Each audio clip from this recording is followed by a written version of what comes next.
করার জন্য আসি নাই এবং কোনো ক্ষতি চাইও না।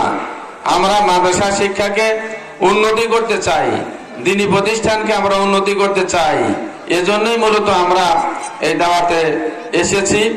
আমি আপনাদের কাছে সেই উন্নতি করার জন্য বাংলাদেশ জামাত ইসলামীর সিরাজগঞ্জ জামাত ইসলামের কেন্দ্রীয় সহকারী সেক্রেটারি জেনারেল আলহাজ মাওলানা রফিকুল ইসলাম খান, যিনি আগামী ত্রয়োদশ জাতীয় সংসদ নির্বাচনে উল্লাপাড়া থেকে জামাত ইসলামী মনোনীত নির্বাচন করবেন, সেই আলহাজ মাওলানা রফিকুল ইসলাম খানের পক্ষ থেকে এসেছি। আমরা এই মাদ্রাসায় এই উন্নতির জন্য আমরা রফিকুল ইসলাম খানের পক্ষ থেকে আমরা 5,000 টাকাও দিয়ে যাচ্ছি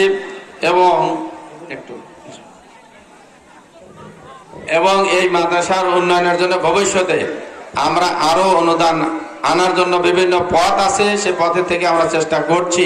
ইতিমধ্যে বহু জায়গায় আমরা চেষ্টা করেছি এবং এনেছিও।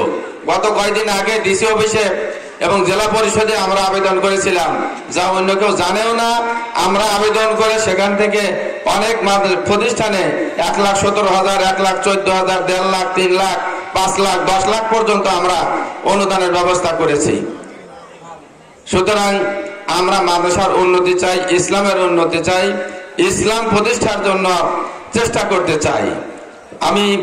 আমি আপনাদের কাছে সেই আহ্বান রাখছি, যেই নির্দেশ আল্লাহ তাআলা আমাদেরকে দিয়েছেন, রসুলদেরকে দিয়েছেন, রসুলকে পাঠিয়েছেন যে নির্দেশ দিয়ে, সেটা হচ্ছে হুয়াল্লাযী আরসালা রাসূলাহু বিল হুদা ওয়া দীনিল হক লিইয়ুযহিরাহু আলাদ দীনি কুল্লিহি ওয়ালাউ কারিহাল মুশরিকুন।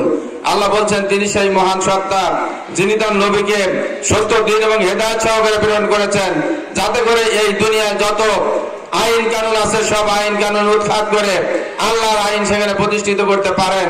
আমাদের হুজুর সেই রাসূলের হাদিস থেকেই কথা বলতেছিলেন। আমরা সেই রাসূলকে মানি কিনা?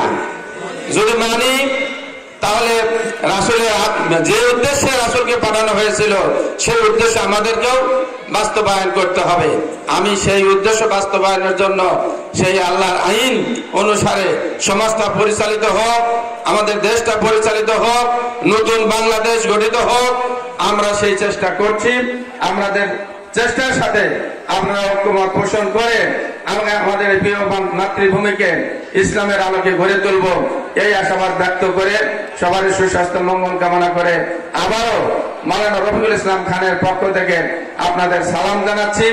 আজকে এখানে আসা রওনা হয়েছিলেন, কিন্তু এই মুহূর্তে উল্লাপাড়া উপজেলায় ইউনোরা বসে কথা বলছেন, তাকে আহ্বান করেছেন, তিনি ইউনো অফিসে এখন পর্যন্ত আছেন, তার কাছে কথা বলছেন আমাদের এই এলাকার সম্পর্কে। এই কারণে তিনি আবার রাস্তা থেকে ফেরত গিয়ে সেই ইউনো অফিসে গেছেন, এই কারণে আসতে পারে নাই। আমি আপনাদের কাছে এসেছি, তার সালাম দিচ্ছি, আপনারা তার সালাম গ্রহণ করুন, তার জন্য দোয়া করবেন, তিনিও আপনাদের জন্য দোয়া করছেন। এই আহ্বান জানিয়ে সবার সুস্বাস্থ্য মঙ্গল কামনা করে কথা শেষ করছি। আসসালামু আলাইকুম ওয়া রাহমাতুল্লাহ।